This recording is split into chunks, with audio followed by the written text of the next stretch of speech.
Der Hang war steiler, als er gedacht hatte. Die Kieselsteine ermüdeten seine Schuhe. Die Sonne war noch nicht aufgegangen, aber die Luft war bereits wie ein warmer Ofen. Er ging 50 Schritte und blieb stehen.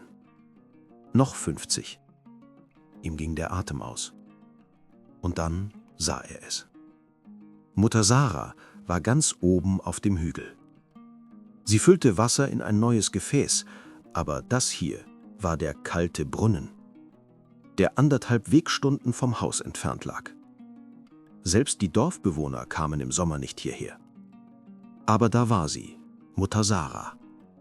Gebeugt, auf ihren Stock gestützt, füllte sie mit ihrer rechten Hand das kalte Wasser, das ihr Sohn morgens trank.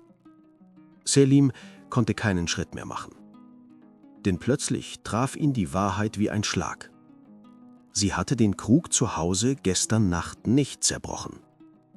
Sie stieg jeden Morgen diesen Hang hinauf, holte das Wasser aus diesem fernen Brunnen, ruhte sich dann kurz vor dem Haus aus und füllte den Krug auf. Denn das Wasser zu Hause, das Brunnenwasser im Hof, war im Sommer warm. Aber Selim verlangte immer kaltes Wasser. Und sie stieg diesen Hang hinauf, damit auch nicht ein einziger Tropfen warmes Wasser über die Lippen ihres Sohnes kam. Gestern hatte ihre Hand gezittert, als sie ihm den Krug reichte, weil sie mitten in der Nacht zurückgekehrt war, gewartet hatte, bis Selim schlief und dann wieder zum Brunnen gegangen war, um noch mehr kaltes Wasser zu holen. Aber diesmal hatte sie es nur bis zur Hälfte geschafft. Ihre Knie hatten versagt. Selim begann zu rennen. Er weinte noch nicht. Aber hinter seinen Augen braute sich ein Sturm zusammen. Nicht auf Wut auf sie, sondern auf Wut auf sich selbst, über seinen eigenen Stolz, seine Ungeduld und darüber, dass er die Erschöpfung, die seine Mutter auf ihren Schultern trug, für Schwäche gehalten hatte. Mutter Sarah war nicht überrascht, als sie ihn sah. Sie stellte nur das Wassergefäß ab. Sie wischte sich die Hände an ihrer Schürze ab und lächelte. Dieses Lächeln. Es war, als wollte sie sagen, du bist wieder da. Selim fiel auf die Knie.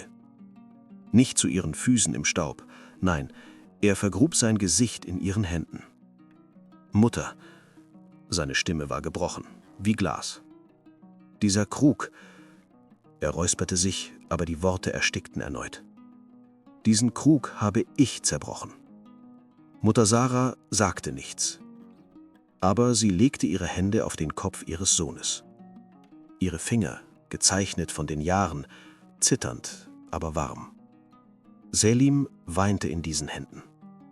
Es war kein gewöhnliches Weinen, es war ein stummer Schrei, der aus der Tiefe seines Herzens kam. Seine Tränen tropften in die Handflächen seiner Mutter. An jenem Tag kehrte Selim nicht sofort nach Hause zurück.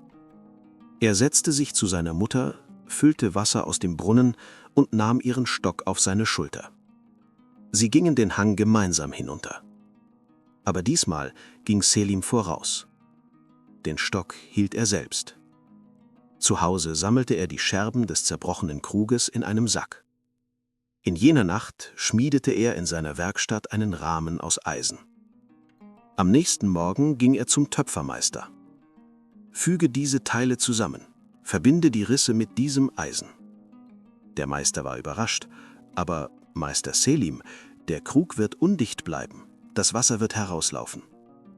Selim lächelte. Zum ersten Mal seit langer Zeit. Es wird fließen, Meister. Aber dieses Mal wird er mit Tränen gefüllt sein. 10 Tage später war der Krug fertig. Die feinen Eisendrähte, die über die Risse liefen, umhüllten ihn wie ein Netz. Mutter Sarah stellte ihn auf den Tisch. Vielleicht hielt er das Wasser nicht mehr kalt, aber das Gewissen seines Sohnes blieb darin für immer kühl. Und Selim brachte jeden Morgen, wenn er aufstand, zuerst seiner Mutter Wasser. Denn er hatte gelernt, manche Krüge halten mehr Wasser, je öfter sie brechen. Aber manche Brüche sind so tief, dass die Hände, die den Krug tragen, sich nie wieder heben können. An jenem Tag fiel der Tropfen aus Mutter Sarahs Augen endlich zu Boden. Auf Selims Hand. Und dieser Tropfen war für ihn das erste wirkliche Wasser.